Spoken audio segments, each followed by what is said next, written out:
Hello, this is international football commentator Derek Ray, and you're listening to the Ranks FC podcast.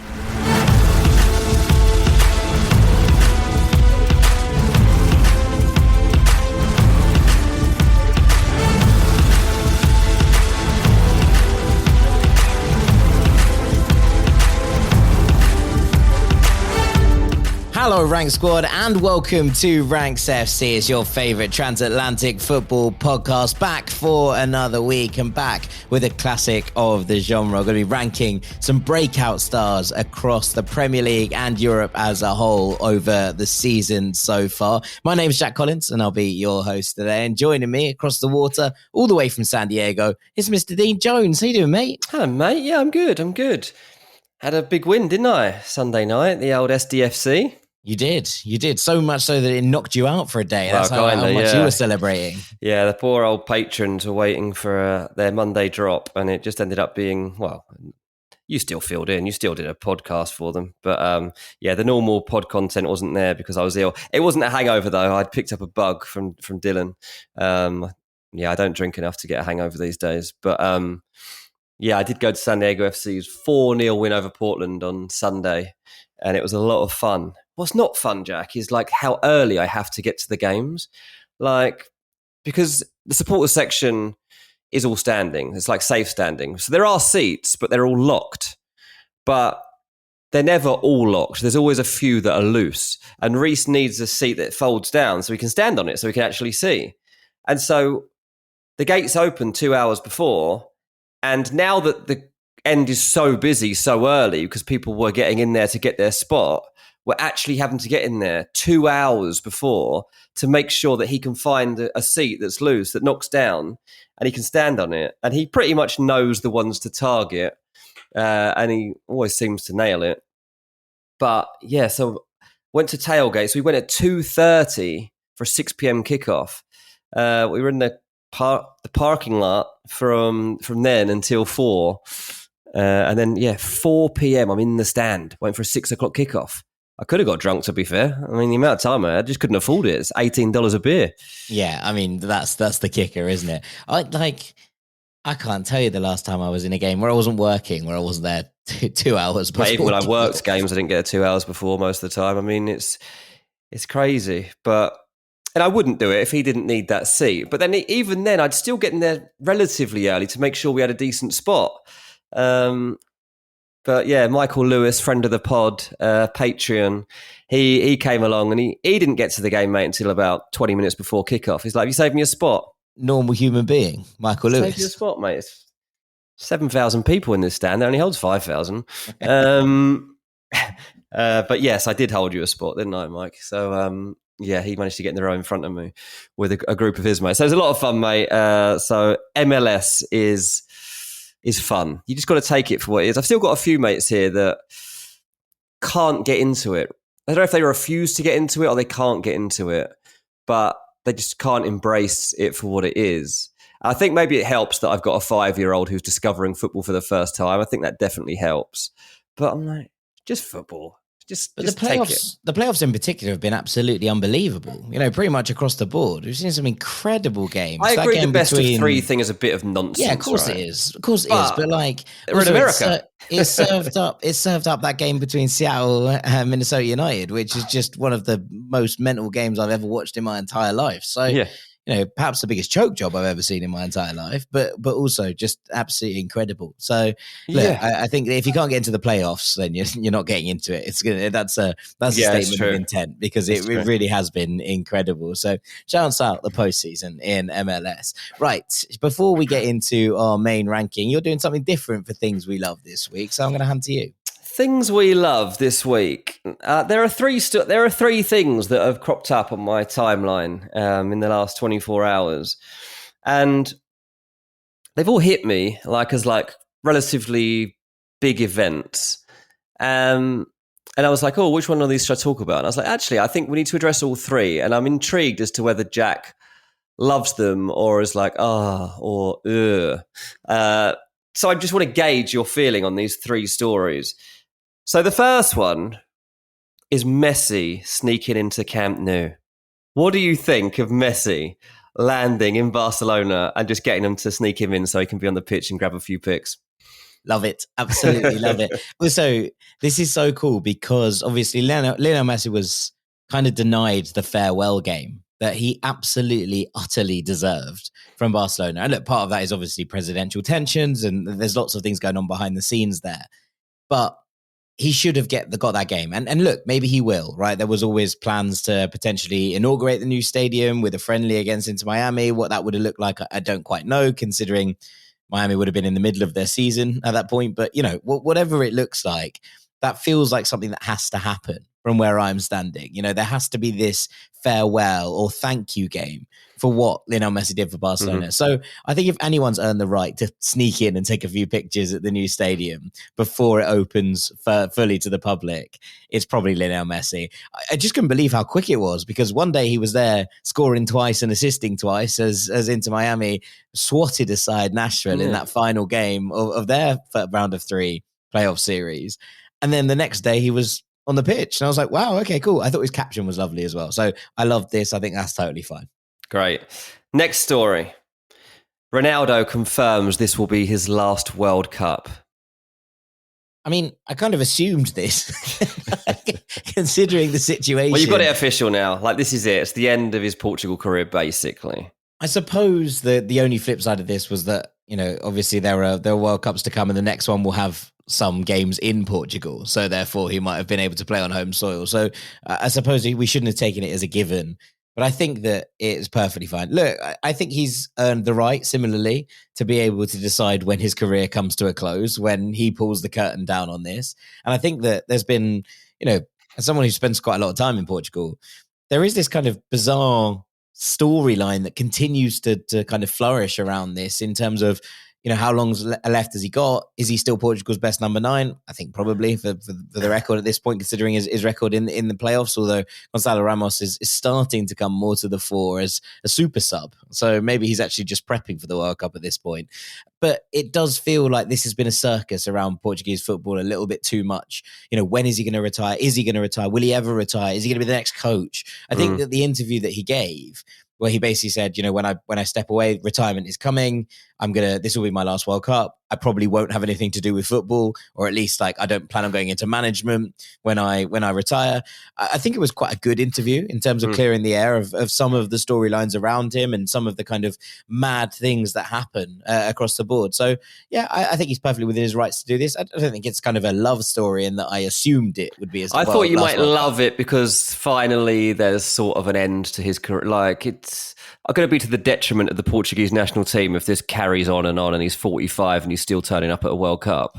There is such an aura around him, and look, rightly so, because he's one of the greatest players to ever play the game. But there is such a discussion around Cristiano and what he brings to the Portugal national team in a way that there isn't really anymore with Lionel Messi. And perhaps that is to do with the idea that he's obviously won the World Cup and won those Copa Americas, come back and kind of lifted the trophies that he needed to. But it feels like there is a singular narrative around Lionel Messi at the moment with the Argentinian national team, which is that they want him to be there. And every interview and every discussion of any player, they're always like, yeah, we need him to be there for the World Cup. You don't see that as much with the Portuguese players, and maybe because they haven't had that final step and gone and won a World Cup, but it doesn't feel quite the same. And look, maybe that's just the pieces that end up being regurgitated onto our feeds and all of that. But I try and keep abreast of as much news across the world as I can. I don't see those kind of discussions being had in quite the same way around Cristiano Ronaldo. And perhaps this is the time where now there is a finality to it. Now he is saying this, maybe everyone can kind of pull together in the same direction, as opposed to it being sort of like will he, won't he, as it has been for the last couple of tournaments. Yeah, exactly that. Okay, mate, number 3. Angry Ginge doing a collab with James Maddison, the new YouTuber, at Spurs v Man United. Well, big week for Angry Ginge, because he's also gone on I'm a Celebrity. So has he? He's I didn't see that. I didn't see that announcement, but hate that as well. Go on. You. I didn't see it, but I got a text from my mum saying, "What is an Angry Ginge?" And I was like, "Oh, right, he's a YouTube guy." Mate, what a sensational Serious rise for this! Yeah. Like, what? What? How has this lad done it?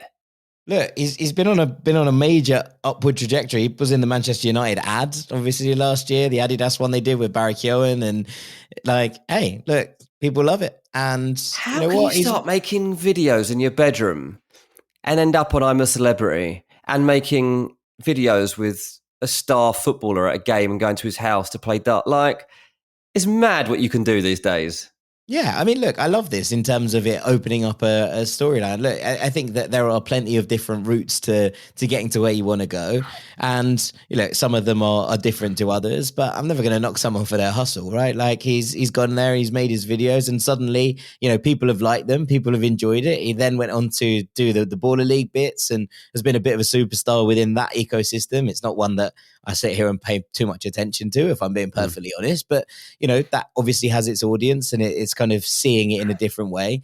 So, fair enough. Good luck to him. I did think that actually the videos of the two of them celebrating the goals at the end of the game, with James Maddison going a bit mad and then just coming back at the end and giving it large, it made me laugh. So I was like, you know what? I think he probably sits there sometimes and goes, how on earth have I got here? But you know what? I'll enjoy it while I can. So fair enough. Look, mate, I sit there sometimes on the radio when I'm chatting there I was with Brian Dunseth on Monday, or Adrian Heath, or Sean Derry, who I sit in the studio with and chat. And I'm also a bit like, oh, this is cool. How did I get here? Now, it's not quite the same as doing James Maddison YouTube videos at the Tottenham Hotspur Stadium. That's a very different kettle of fish, a very different kettle of content. But you know what? We're all trying to get out here and make things stick, and I have nothing but respect for that. Imposter syndrome is what you mean, Jack, right? It's like you doubt your own talent or your own achievements. It's not fear imposter of being syndrome, team. It's not imposter syndrome. I don't sit there and be like, "Oh, I'm not capable of doing this." Well, it doesn't necessarily mean that. It means you could think you got lucky to be there. It could be that you just don't realize how you've got there, or you're like, should I be here? I think everyone has that to some extent in a job. Yeah, I mean, but also when I'm running a radio desk or I'm hosting a show, I'm like, oh, okay, I love doing this, right? Like, this is my bread and butter in terms of actually being able to host. So that bit of it is surely different. Angry Ginge has a little bit of imposter syndrome being on I'm a Celebrity, surrounded by actual celebrities. I don't know, mate. It's not. It doesn't look like the world's most illustrious cast. Oh, really? Things have slightly got off the cliff. I just know that Kelly Brook's on it, so that's all. That's the only one I've seen. Yeah, well, H is on it. Angry Ginger. I imagine it's going to be very interesting seeing those. They're just going to chat about United. It's going to be a United podcast. I'm a Celebrity this year, so we'll keep an eye on it. Anyway, that's what I got for you, mate. There you go. 3 stories. 3 random stories for you that nicely covered on Ranks FC. Well, I love them all, so that probably tells you where my temperament is at for the majority of this. Right, we're going to take a break there. When we come back, we're going to get stuck into breakout stars in Europe this season. Make sure you stick with us here on Ranks FC. Welcome back to Ranks FC, and joy upon joy, Jack is going to lead the rankings this week. It's joyous for me, obviously. I can sit back and just enjoy the ride like you guys. Jack's done a lot of groundwork here, so thank you, mate, for covering this. We're going to be talking about breakout stars across the episode, but in this particular seg, we're going to focus on the Premier League. So you'll probably get more input from me in this section than in the last one, but you never know. I might have a few bits and pieces to add in the final section.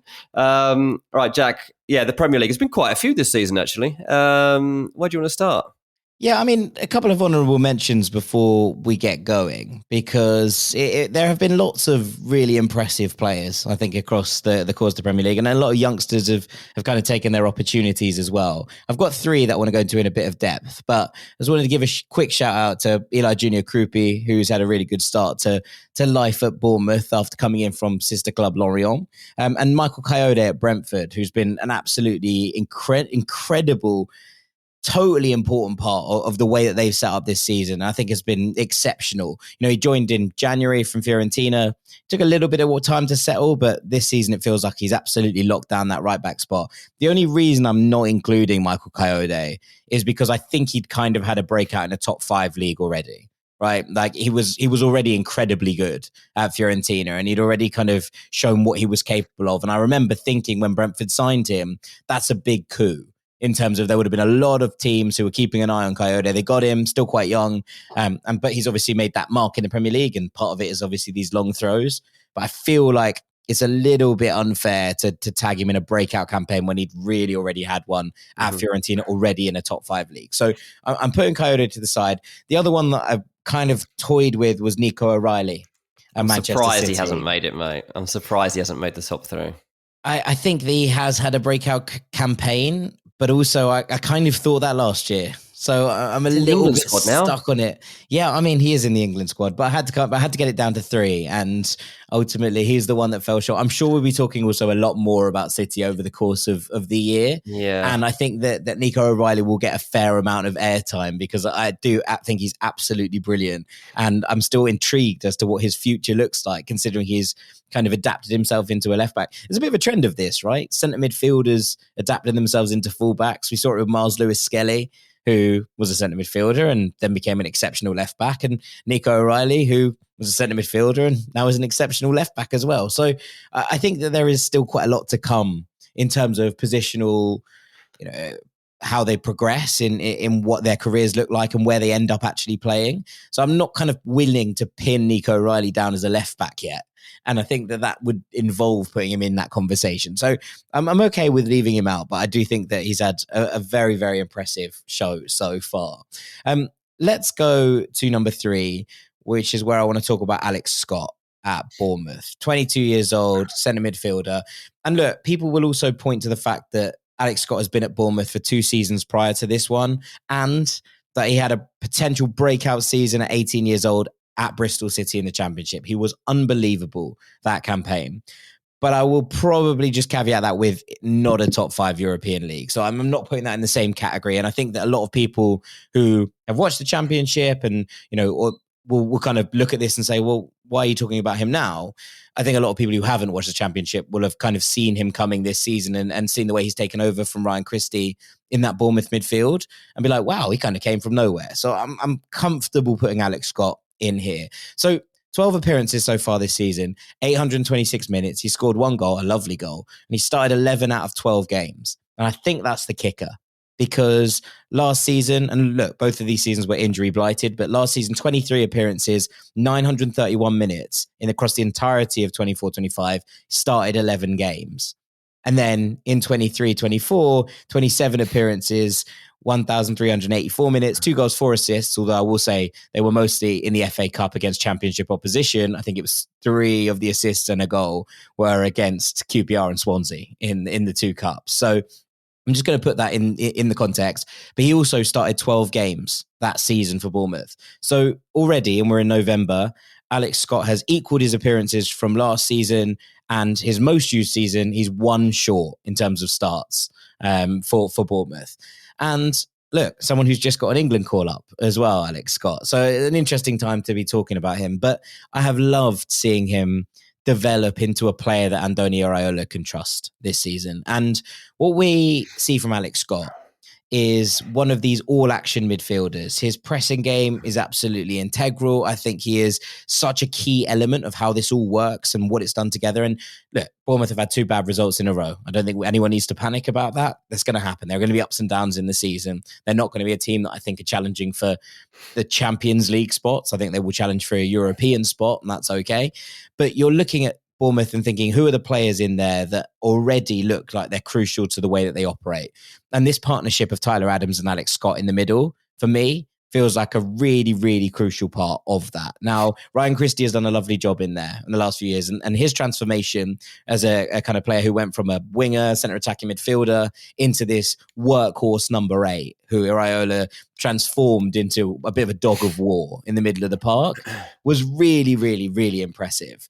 But I think that Alex Scott coming in here now, being able to offer those elements to his game, the directness, the pressing, he can play as both an 8 and a 10 when called upon, but also his silkiness on the ball, his ability to turn out of pressure, his ability to carry forward. He's such a crucial part of what Bournemouth's midfield looks like. And look, if you just have a Tyler Adams in there, I don't think that Bournemouth have the same verticality in terms of being able to connect that defence with the attack. I think that players like Antoine Semenyo, who's obviously had an incredible campaign so far, don't get as much of the ball. And Alex Scott's rise to prominence in the middle of this midfield, I think, is one of the reasons Bournemouth have looked so fluid from an attacking perspective over the course of the season so far. I adore watching him play football. I've realized over the course of kind of building this list that one of my kind of undervalued things that I love in players is an all-action number 8, like someone who can do it on both sides of the ball, someone who can carry forward, and it's something we'll come back to a little bit later. But I just think that Alex Scott, by the end of this campaign, people are not going to be going, why has he got an England call-up? People are going to be talking about him and saying, oh, you know what? We might have been able to do with Alex Scott in the World Cup squad, which I think is probably going to be a bridge too far. But I think that conversation won't be a weird one by the time this season ends, as long as he stays healthy. Yeah, it was a bold transfer when they signed him from Bristol City, but they weren't the only club looking at him. And I remember checking it out at the time, and people were like, honestly, like, this is a good deal. Like, this lad's going to go a long way. Now it's gone even further. You know, the amount of time it's taken him to get from the Championship to the England team is pretty short, especially as in the meantime he suffered a pretty bad knee injury as well. So he's come back from that, and I think Bournemouth are still having some caution around his fitness and stuff. Like, if you look at his game time, he doesn't usually play the full 90, right? They're being cautious. Like, you want a good hour out of him rather than try to stretch him beyond that.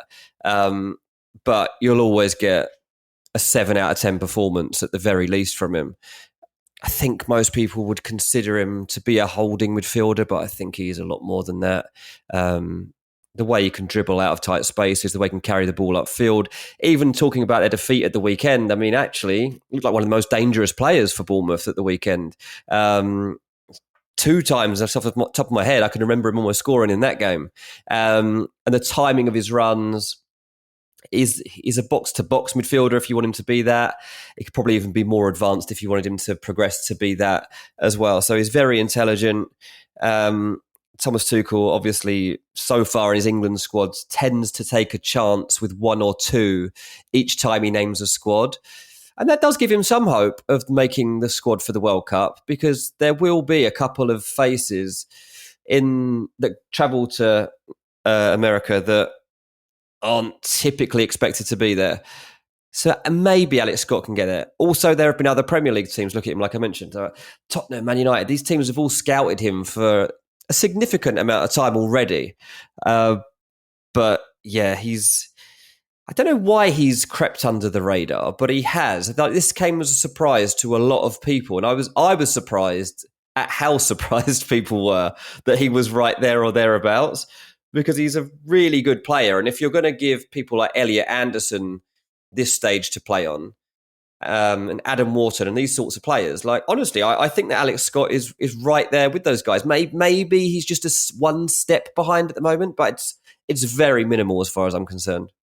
Yeah, I mean, also consider his rise, right? Like 6 years ago, he was playing in, I think, the 8th tier of English football. Now, part of that was his own decision, right? Like, he got released by Southampton when he was 12. He turned down a contract to join Bournemouth's academy the year after, and he went back to Guernsey, where he's from, and started playing for the Guernsey team, who play in non-league football. He became the youngest player ever to play for them when he debuted as a 16-year-old, and a year later he signed for Bristol City. So it's a pretty steep jump, you know, joining from the 8th tier to the 2nd tier.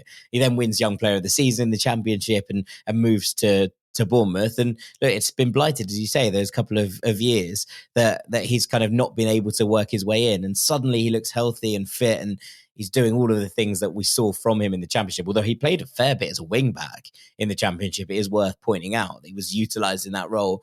His versatility is lovely, but I'm just a big fan of watching Alex Scott play football. And sometimes that's all you really need. I thought it was a good moment to talk about him just at the cusp of potentially his full England debut.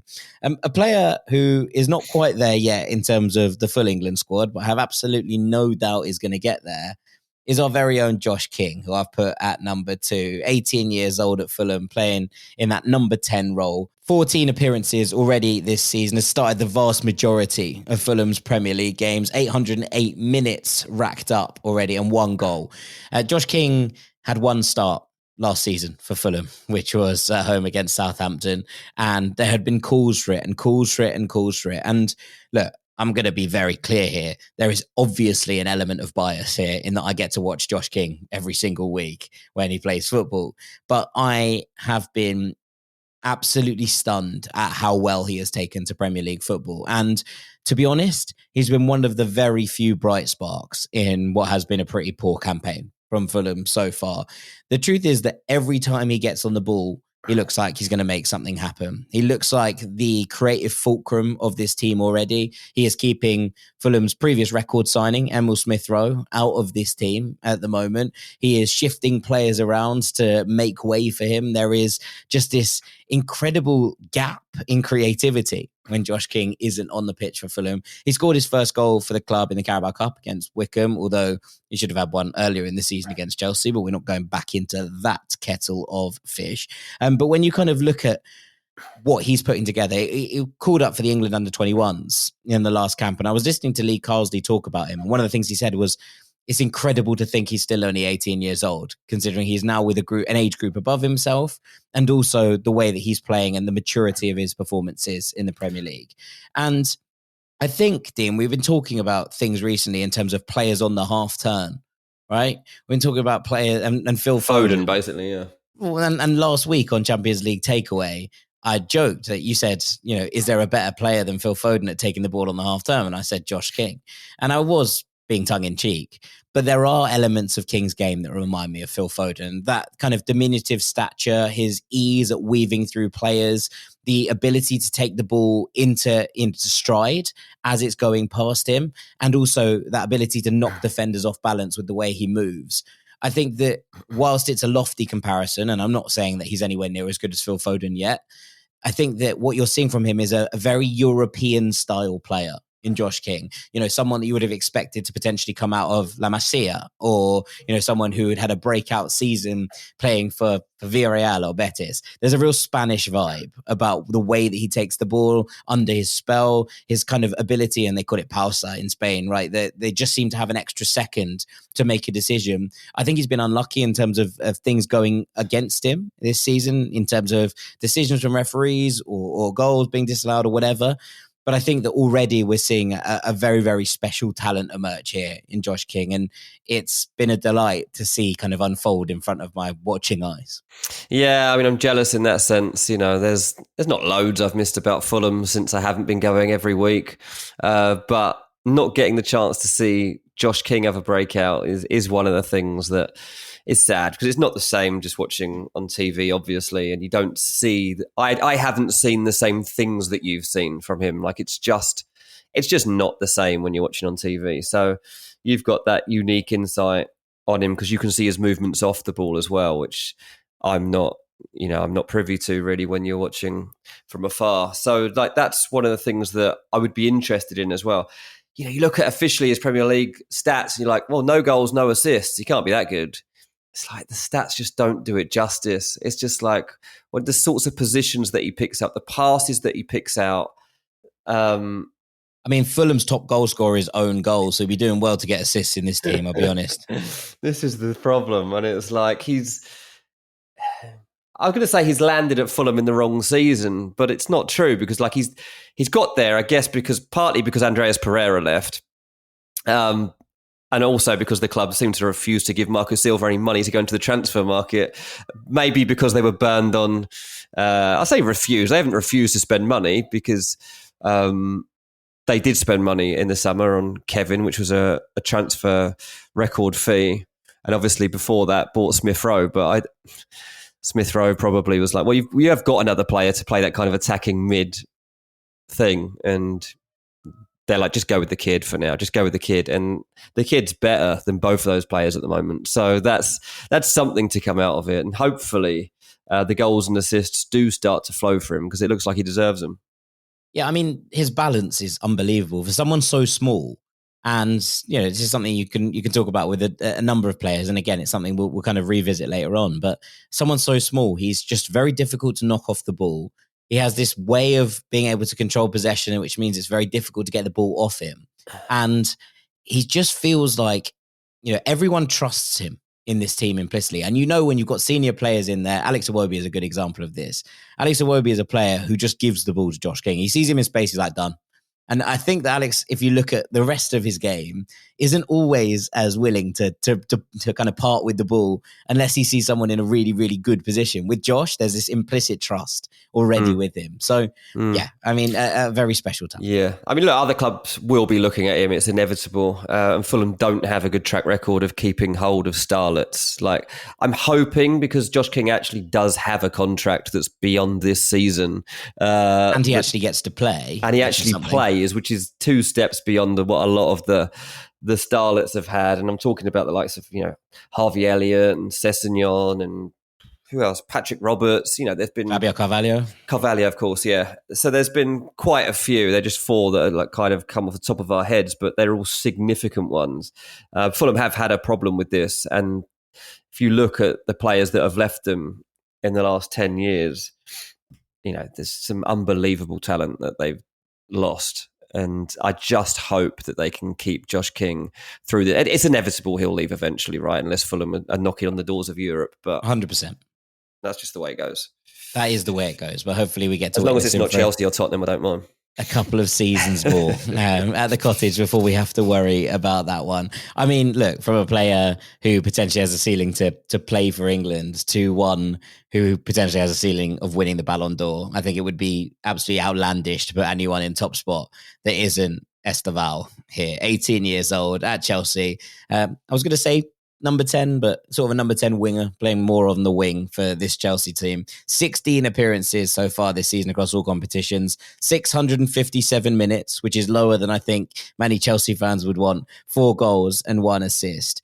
And I just think that then when we talk about Esteval, there is just such an excitement about everything he does right now. And look, it has only been, a couple of games, and we've seen starlets burn really bright and fade out before. This doesn't feel like that. He was marked up on the CIES Football Observatory as having an expected value of £105 million, which would make him the second most expensive teenager, or the second most valuable teenager on the planet behind Lamine Yamal. And considering what he's been able to do with a ball thus far at his feet for Chelsea, that doesn't feel outlandish at this point. There are elements of his game that remind me immensely of Lamine Yamal. The way that he's able to stand up defenders, the way that he's able to make things happen out of nothing. And you see the excitement in the Chelsea fan base. I was with a Chelsea friend today, and we were talking about him and, whether, what players were world class, etc. And I was like, he's not there yet. But he has the potential to be absolute top of the tree, right? Like, he has the potential to be best player in the world. And his IQ is through the roof. His ability to find a pass is unbelievable. He's got this canny knack for being able to keep the ball in difficult situations. He dribbles beautifully. I saw someone put up a thing which was a comparison of his last season at Palmeiras compared to Eden Hazard's last season at Lille before he joined Chelsea. And there ain't much in it, I think, in terms of what you're looking at. And obviously, Liga is a different league to the Brasileirão. But when you look at the two numbers together, and look, Hazard was a little bit older than where Esteval is right now. But when you stack it up, I just don't think there's anything that's going to stop this kid from being an absolute world beater. And I don't need to go into the exact details of the way he plays, because everyone's been exposed to what Esteval is already capable of.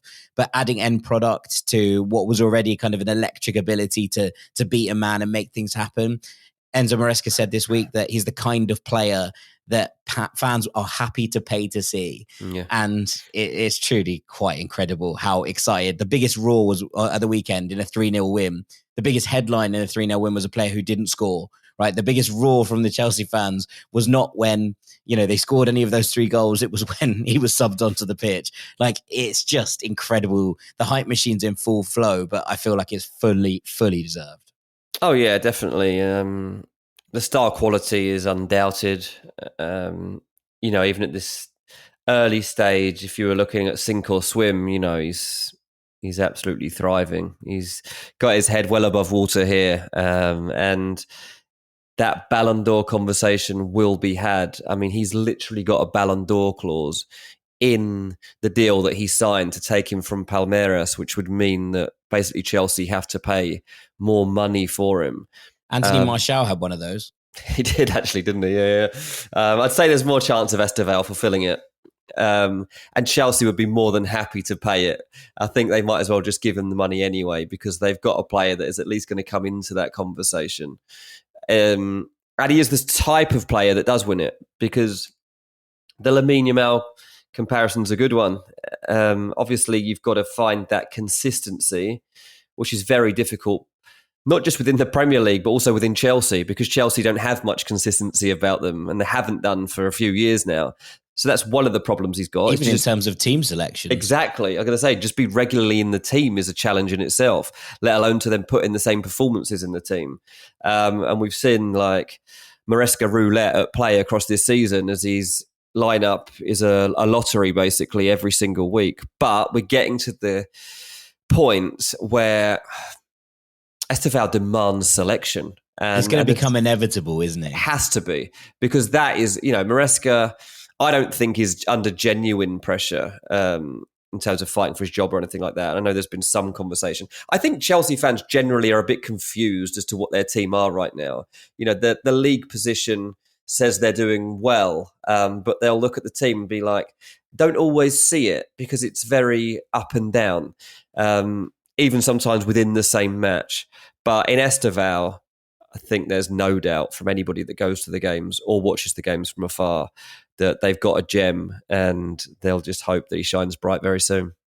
Yeah, I mean, it's hard not to get carried away, I think. And look, Chelsea fans are finding that, but I think neutrals are finding it as well. It's very hard not to get carried away with what he's putting together on the pitch. So Esteval comes top of our mini ranking there in the Premier League. And we will part the Premier League there. When we come back after the break, we're going to be going across Europe in search of more breakout superstars. Stick with us.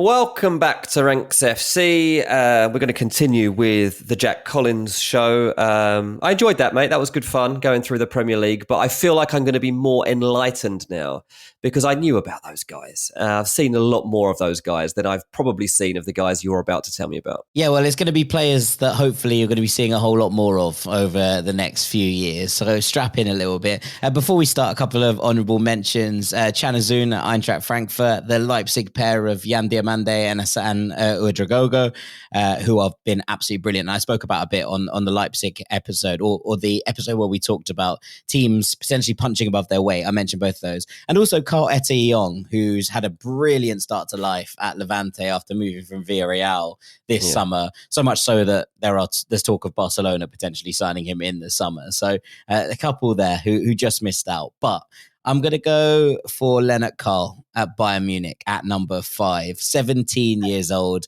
attacking midfielder, 14 appearances so far this season, 460 minutes, 2 goals, and 2 glorious goals, we should add, and an assist to boot. And look, he's long been considered one of the kind of bright stars of German youth football, right? He has been absolutely outrageous for the Germany under-17s, where he scored 7 times in, I think it's about 13 appearances. He joined Bayern from Eintracht Frankfurt's academy back in 2022, and he got jumped up from the under-17s when he was just 16. We started the season at 15 years old, got 27 goals and 11 assists in 18 matches. So in February, they decided they're okay, 17 years old now, let's push him up to the under-19s. He had 7 goals in 9 appearances for the under-19s. Now, it's worth bearing in mind that Lennart Karl is 5'5", right? He's tiny, like really, really, really small. But small. The low center of gravity, watching him is to not draw comparisons with other small footballers who have shone in these kind of roles. I don't think it's quite Lionel Messi-esque in terms of the way that he plays, but I think there's a little bit of Maradona about what he's able to do in those small spaces. And he's just stepped up into the first team this season, and the hype train has taken off. And I've seen Vincent Kompany trying to talk about this a few times and be like, look, I'm just trying to give him minutes. I'm trying to restrict it. But when he's this talented, it's really hard to not get excited and not fans there and get fans not to be way too excited. He got a call up to join the Club World Cup squad. And he got his debut in that game against Auckland City FC, where Bayern absolutely went to the cleaners. But at the start of this season, it felt inevitable that he was going to make that step up. And look, there's a couple of youngsters in here, and there have been youngsters who've kind of broken into the Bayern first team before. Paul Vanna, who you might remember from a couple of years ago, now at PSV. So, it hasn't worked out for all of them. And Tom Bischoff has made the step up as well, although he's a little bit older. But wearing the number 42 on his back, there is a little bit of Jamal Musiala going on here as well. And it's quite cool seeing another German youngster, in that kind of position, in the number 10, although he can play off the right-hand side as well. And he just looks so nonplussed by it all, Dean. He looks like he gets the ball in these situations, 17 years old, absolutely tiny. You see some of the players, he's playing against who are 6'6" and absolute giants. Doesn't bother him at all. And I saw Lothar Matthäus talking about this in the German press. And he basically said he has that ease on the ball, that creativity, and above all, the courage to try things. He doesn't seem nervous at all, but plays as if he's been playing in the Bundesliga for years. That's a rare gift. And I think he's absolutely right. There are lots of player comparisons you can draw, right? Because someone like him is going to naturally invite that kind of comparison. And there are elements of sort of a Martin Ødegaard in his game, the close control, the passing, the very quick interchanges, the ability to hold on to possession in the middle of the pitch.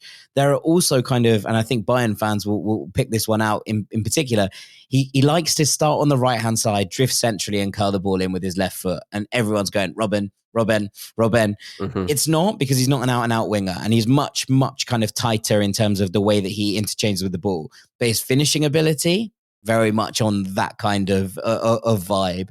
Like, he's obviously got the low center of gravity. He slips in between short spaces and little pockets on the edge of the area really nicely. He combines beautifully with his teammates. And again, we talk about that trust, right?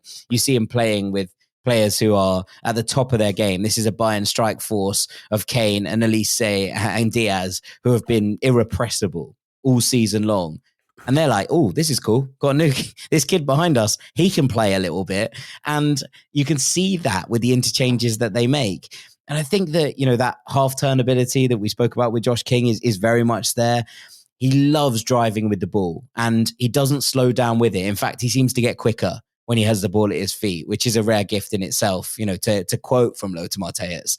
And what you're putting together there is this kind of pocket rocket, number 10. Well, I think, ideally, I think you'd love him to see on the, in a team which played with two number 10s on that right-hand side behind them, ability to drive into space, that ability to combine with the players around him, his end product very much there, his footballing IQ through the roof.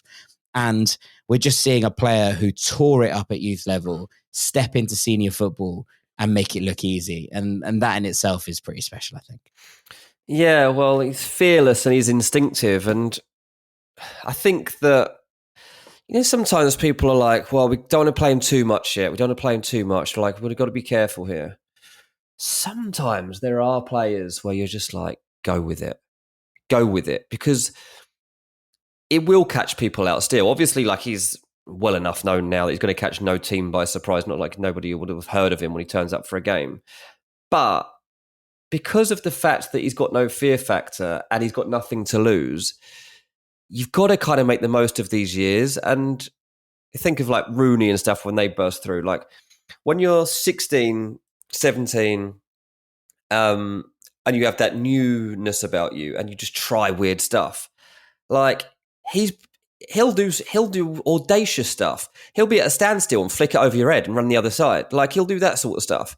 And it's stupid stuff that when you get a bit older, you're not brave enough to do anymore, or you've had it knocked out of you a bit, or you just lose that street baller in you, I guess. And it's quite refreshing to see a player like this break out this season, because he's just got something that's so easy on the eye. He's such a luxury. I don't mean that in like the sense to knock him down, but like, he feels just special to have. And I want to see more of him. So I want him to play him more. I think he will. Like, I think it's interesting seeing, the comments from someone like a Julian Nagelsmann, who was like, yeah, he's not actually played for the 21s, so we're not going to call him straight into the Germany squad. Skip it. You don't need it. Well, I think the hype train is at an all-time high, especially around Munich in terms of Lennart Karl, and rightly so many times. I think that the fact that he hasn't had all that many minutes is the only thing potentially holding him back from being a little Mate, bit the way higher he in this moves the list. ball is so fast. It is terrifying.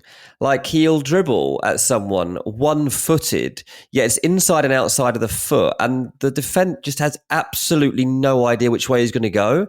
It's almost like when Ryan Giggs burst through. Like, obviously, I'm going back a long way now, but like, it's a different style of dribbling, but the sense that he would just get at you and at you and at you, and you'd be like almost falling over because you're like, don't know how you can stand this guy up. He changes direction so quickly. I think that's where the Maradona comparison comes from. Yeah, it will be. His ability to just shift direction on a sixpence is like unbelievably special. So yeah, excited to see more of Lennart Karl across the course of it. Number 4, someone completely physically opposite to Lennart Karl, the man mountain himself, Luka Vuskovic, at Hamburg on loan from Spurs, 18 years old, centre-back, 9 appearances, 810 minutes. So basically, since he got his debut in this team, he's played every single game, a goal and 3 clean sheets. And this is exciting for Spurs fans, I think, because what we're seeing from Vuskovic is a player perfectly suited to the environment that he's gone to. And Spurs have been criticised down the years for sending players to the wrong places on loan for their development, right? When they sent Vuskovic to Hamburg, not only did they think, okay, that's going to be an opportunity to play top flight, regular football, but also somewhere where the connections were already really strong. So I don't know how much of this story you know, but his brother, Mario Vuskovic, has been playing for Hamburg for a number of years. He's still only 22, but he's currently unavailable to play because he was done for a doping ban in football. Now, in Hamburg, they are absolutely convinced that this was not right, that something had happened and he was made a scapegoat of for the team. So there's been a huge campaign. Look, I don't know whether that's true or not, right? And I'm not casting aspersions upon it because I don't have the information to be able to do so. But it's been a real cause that when they were coming back up and trying to get out of the Zweite Bundesliga, where they were stuck for so many years, he was kind of seen as a figure that had been scapegoated within the community at HSV. And I think that his brother coming in there, taking his shirt, so he wears the number 44 that Mario used to wear for Hersver, and he's then got in, scored their first goal back in the Bundesliga after that absence, which was incredible.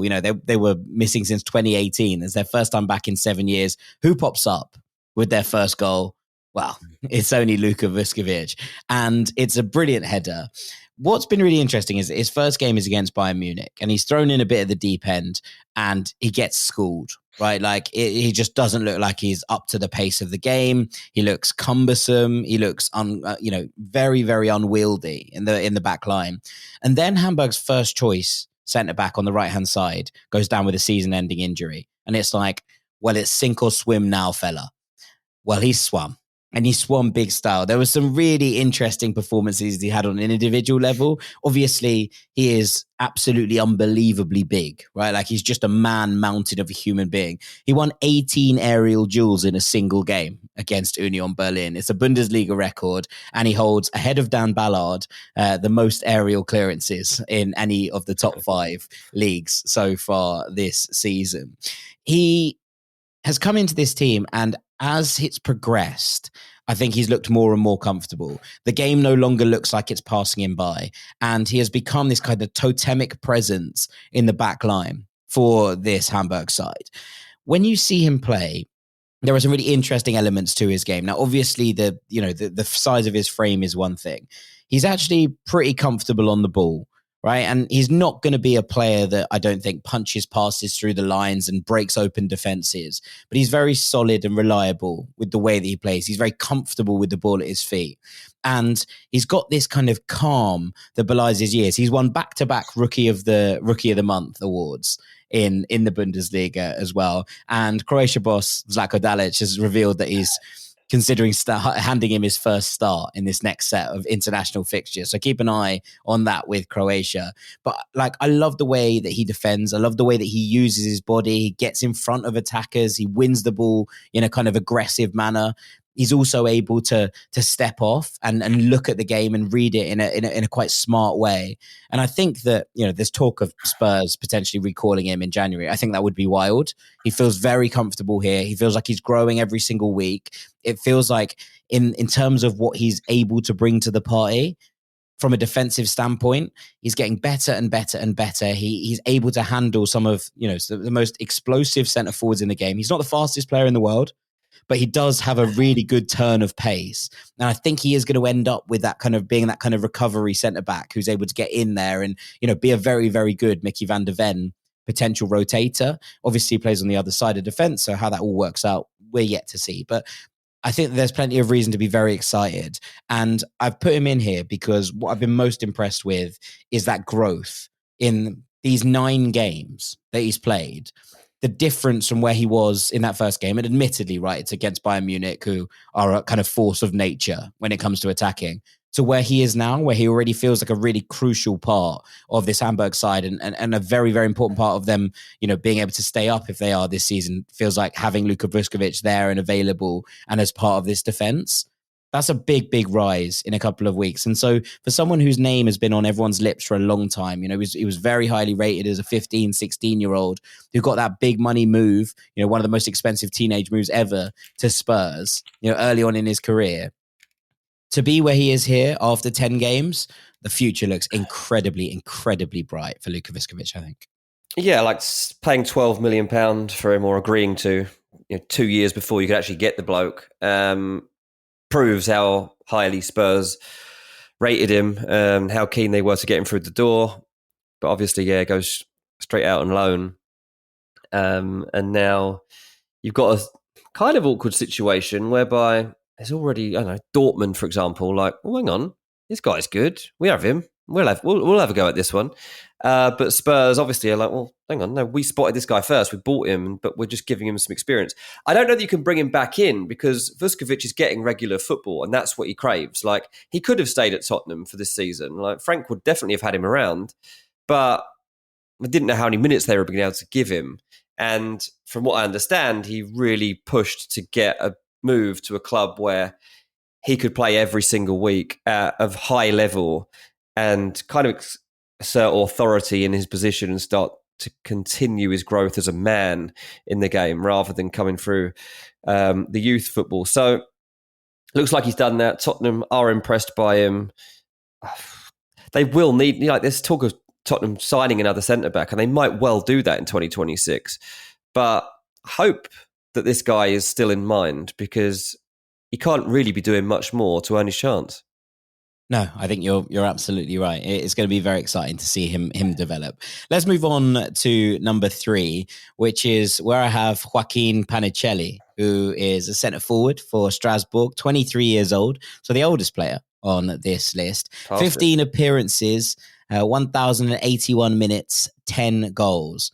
And it's funny because you look across the top scorers around Europe and you go, Premier League, why is Erling Haaland, right? La Liga, Kylian Mbappe. Bundesliga, Harry Kane. Liga, Joaquin Panicelli. Okay, all right. Let's have a little look at this. So he is an Argentinian centre forward and he's really exploded out of nowhere, Panicelli. He's a really, really exciting player. And I think, you look at his background story. He was from Cordoba. He started out at his local side. He went to Belgrano and then to River Plate. But he never made it beyond the youth teams at River. So he eventually moves to Alaves in Spain. And at the time, they're in the Segunda. And unfortunately, they got promoted that year, but he got a knee injury and basically didn't play any role in the year after when they were back in the top flight. He was limited in terms of the opportunities he was given, and none of them really worked out for him. So he went back on loan to Mirandes in the second tier.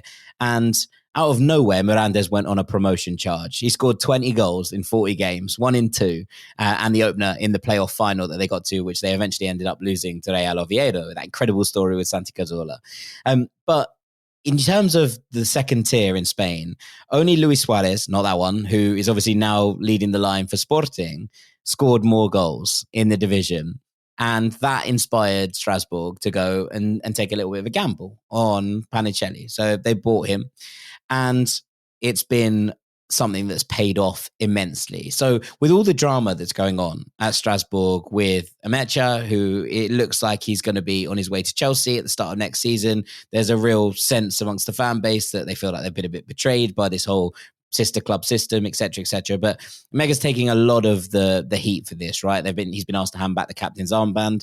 Panicelli has stepped into that void and maybe the confidence that's gone with Mega a little bit and been like, yo, I'm here.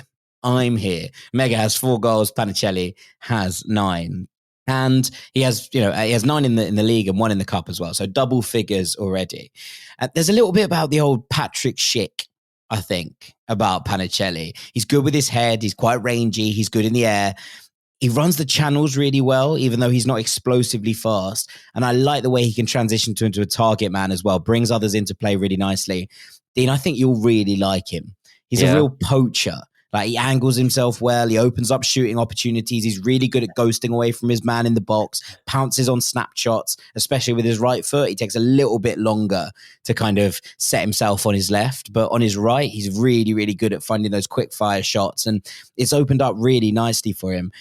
I think he's the kind of old school forward that you would take to quite a lot, because that ability to poach isn't quite the same thing. That's not to say that's the entirety of his game. As I say, like, he can run the channels, he can hold the ball up. He does feel like quite a complete footballer in some ways, but that poaching ability is the bit that stood out for me, and I think it's the bit that will jump out at you as well. I can't wait, mate. I mean, I was going to watch Angry Ginge on YouTube tonight, but now I'm not. I'm going to watch Panicelli. I'm going to watch the highlight reels of Panicelli, because you're right, he does sound right up my street in terms of his style of finishing. Sounds like how I used to play, Jack. You know that. He's a bit bigger than you. Was he 5'8"? No, he's 5'3". But that sounds a fun one, and obviously, that's a big statement to be making in a team that have got some big players at the moment. Yeah, I mean, look, the word is that there's an outside bet here, if he carries on like this, that he might force his way into the Argentina squad for the World Cup. So that's the kind of levels we're talking about, I think, which is a hugely exciting thing for him and for Strasbourg, who have unearthed another one from the mud, shall we say? Right, yeah, Strasbourg are the breakout team of the year, aren't they? Really, I know they've gone a nice way about it by jumping onto the Blueco train, but it's working, right? Like, they are actually, like it or not, like, that team has come together. A little bit of a slide in the last couple of weeks, but I think they're going to be just fine. And Panicelli's a huge, huge part of that. So an exciting time for him and for Strasbourg. Let's go over to Italy quickly. At number 2, I've got Francesco Pio Esposito, who plays for Inter, 20 years old, striker, 13 appearances so far, 606 minutes, 2 goals and 2 assists. And he won the Italian Golden Boy Award, which is given out by Tuttosport, best Italian player under the age of 21 last week, which was, I think, just reward for what he's been able to put together over the last couple of months. So he was at Spezia last season, and I got a bit of a bird's eye view on Spezia because my radio co-host Charlie Silatano is the chairman of the club, and he took over in sort of January, and he came back raving about this kid, Pio Esposito, and I was like, yeah, I've seen a bit of him. I've seen a bit of him playing for the unders teams for Italy, but nothing that's hugely jumped out. He was like, watch this kid. So I did. And I was like, okay, wow. Yeah, he's quite special. I think, look, it speaks for itself that Spezia are currently absolutely pining for him while struggling at the bottom of Serie B, when last year they were in a playoff push with him at the helm of this team. He's a really, really good all-round footballer here. Like, he's really strong. He holds the ball up really nicely. Look back at the goal that Inter score against Kairat, the second goal, which is scored by Carlos Augusto, where he holds it up, lays it off perfectly, and Carlos Augusto drills one into the bottom corner. He's got a really nice ability to work off whichever striker he's playing with. So we've seen him play with a variety of partners so far. Lautaro, Marcus Thuram, and also Joan Boni, who was brought in the summer from Parma. And he adapts his game to work to the strengths of all of the players around him. If it's kind of layoffs, when it's Lautaro to get him into shooting positions, whether it's feeding the ball through for Thuram to kind of break the lines, or Boni in that same kind of mold. I really like the way that we talked about this before, matching profiles from an Inter centre forward position, where he can do a bit of everything. And so he's able to play with everyone. And that's a bit of a cheat code when it comes to this Inter side. He's quite big. I kind of, in my head, when I was watching him as a youngster, he never really had that kind of physical height. And suddenly you look at him, you're like, ooh, he might be 6'1", 6'2" now. He's not, gigantic, but very much got the physical profile to match it. And I just love the way that he adapts, right? Like the versatility of his centre forward game is really impressive. And then look, it's spiked the eye of Gennaro Gattuso, who's basically said that he wants him in the squad. He's talked about his grinta, the ability to fight for the ball. He wants to learn and wants to build on what he's got here. And look, he took a gamble as well this year. He could have gone out on loan again. He said he wanted to stay and fight for his place. Last year, after one loan season at Spezia, he decided to stay rather than joining Torino because he felt like he owed the club something to try and help them push towards Serie A. His brothers are there also, which kind of helps. But it just feels like he's a kid with his head screwed on the right way. Like he's really got a bit about him. You hear him speak. You see the interviews that he gives in the press. Just feels like someone who is on a very solid, stable trajectory to the top. And, Italy haven't produced that centre forward that they've been crying out for in a number of years. And it feels like, for me, Pio Esposito feels like the kind of player that might well step into the void that's been left there in Italian football. Yeah, that actually scares me. That scares me that bit because they have been lacking that. And if he was to fulfill his potential, then he could definitely fill that gap. He's got a real presence about him that makes you believe that he can belong at the top level. Talking of fearlessness and across this episode, because that's one of the factors that you've got to have if you're going to be a breakout star, right? You've got to get into the big leagues and show that you can physically deal with it. And, he's going straight into games and pinning defenders. Like he does have a presence. He's physical. But also he's not afraid to kind of get a shot away any way he can. If it's going over his head, he'll try and hook his foot around it, or he'll arch back to try and get a header, and he'll do whatever he can to score a goal. And so, yeah, there's that, and break his back to score a goal. That's the sort of breakout ability you want in a forward, and he seems like he's willing to run through walls for his manager. So yeah, I'd say that you're onto one here, and he looks like a big player to come out. I think what's really interesting is that he does have that, right? Like we talked about this a bit with Gyökeres, right? Like looks like he's willing to absolutely bust through anything to score a goal. What I do like about Pio Esposito is that he's also quite cute in terms of the way that he brings others into play. Like there's much more of a kind of roundedness to his game to that extent as well. So yeah, a pretty special player, and I'm really excited to see what the future holds for him. At number 1, Dean, I'm going back to Portugal, and I want to talk about Victor Froholt at Porto. 19 years old, centre midfielder, 17 appearances, 1,369 minutes, 2 goals and 3 assists. He is one of only 3 players to have played in every single game for Porto this season, and he's going to get past the other 2 as well in terms of minutes, because both of them are out injured at the moment. He started every game bar 1 for Porto in the heart of midfield. The kid is an absolute animal. Signed from Copenhagen in the summer, Danish international already, and just the complete midfielder. Everything you want. I am a bit obsessed with Victor Froholt and watching the way that he plays. He has come into this Porto side and he's racked up the most minutes for a new signing in central midfield since João Moutinho came in 2011, 2012, right? Which shows you the kind of company he's keeping. And he has become the heartbeat and the engine room of this team in the space of 2 months, right? He can play in almost any system. He can get as a box-to-box 8. He has played as a number 6. He can play as a 10. He's actually played at wide for Copenhagen as well, and started his career as much more of an attacking presence, but has just developed this incredible nature to his game where he is everywhere between the boxes. This is something I talked about right at the top of the episode about Alex Scott. Like, I can't wait. I'm in Portugal in 2 weeks, and the first thing I did was are Porto at home. Now, they're playing in the cup, and I'm a bit worried that I'm going to be there, diving into the gal to be like, throw, and he's not going to start. And I'm going to be like, oh, God, because they probably should give him a rest at this point. But he's dynamic. He's incredibly intelligent. He reads the game beautifully. But also, when he gets on the ball, he strides forward with it. He has this real rangy kind of ability in the middle of the pitch to open up the game by driving forward with the ball. And technically, physically, everything is in place. I'll put my neck on the line. I am pretty sure that Victor Froholt is going to be a starting midfielder for one of the best teams in the world for like a good 5-6 years of his career. Like, there is nothing about his game which suggests to me that he isn't like a top quality, top tier midfielder for many, many, many years to come. He has that personality, that drive. He already kind of puts the rest of the team on his back. I'm just like a bit in awe of what he's been able to bring to this Farioli Porto team. Yeah, look, Tottenham have been linked with him probably the most, and they definitely have had an eye on him for a while now. And it's not a bad link. It's not the old Danish connections coming up trumps, is it? Well, there we go.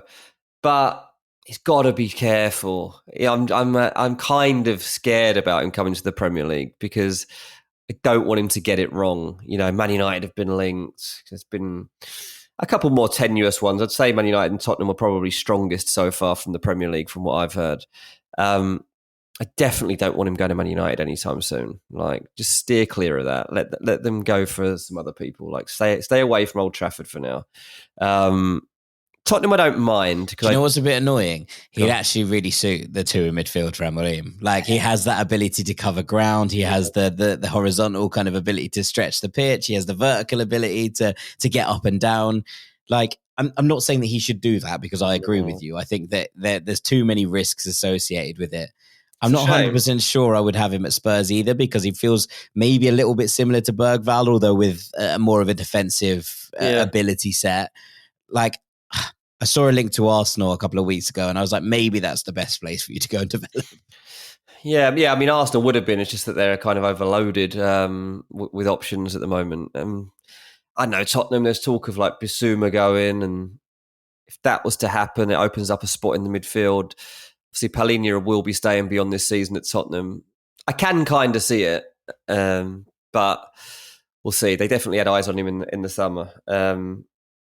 He's just a player. Like, I haven't seen that much of him personally, but just through transfer reporting, I've spoken to people about him, and it's like a no-brainer. People are like, it's a no-brainer. Like, he's almost, fail-proof. Oh, it's only something like a Man United signing that could go, like, just, it's like the pressure and stuff like will you get the game time?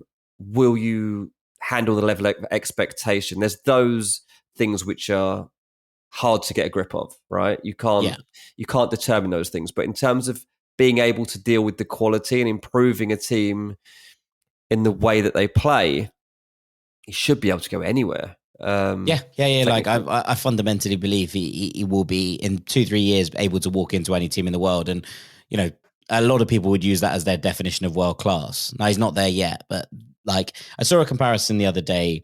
It was like, it's like watching Leverkusen Xhaka, and I was like, wow, okay, that's a pretty high bar, but it is, in terms of the all-round element of his game, putting in goals and assists at one end, being able to do the dirty work in the defensive end of things as well.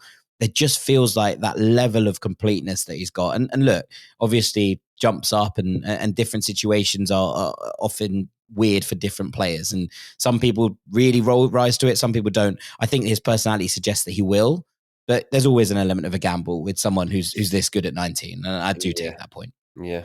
Lovely stuff, mate. That's lovely stuff. So we've got Esteval wins the Premier League. Froholt wins the rest of Europe. Head to head. Yeah. Who's going to have a better career? I don't think that Victor Froholt is going to win a Ballon d'Or. I think that Esteval might. But I do think that Froholt is set for, absolute domination for a top-class side for a number of years, and people will talk about him as like one of the best midfielders of his generation. He probably will. Or, you know what? Might be the Fabian Ruiz replacement in this midfield three at PSG, and then suddenly you're looking at something. Vitinha, João Neves, and Victor Froholt. That's something I think I could get behind. Yeah, absolutely. Alrighty. With that, I think it's probably time for us to call this episode to a close. Oh, thank you, mate. First thing I have to do is say thank you very much to Mr. Dean Jones. Thank you. Cheers, mate. Thank you to all of you for listening. I've been Jack Collins. This has been Ranks FC. We appreciate you all as ever, and we will see you all next week, Rank Squad. Take it easy. Peace. This episode is brought to you by Progressive Insurance. Do you ever think about switching insurance companies to see if you could save some cash? Progressive makes it easy to see if you could save when you bundle your home and auto policies. Try it at Progressive.com. Progressive Casualty Insurance Company and Affiliates. Potential savings will vary. Not available in all states.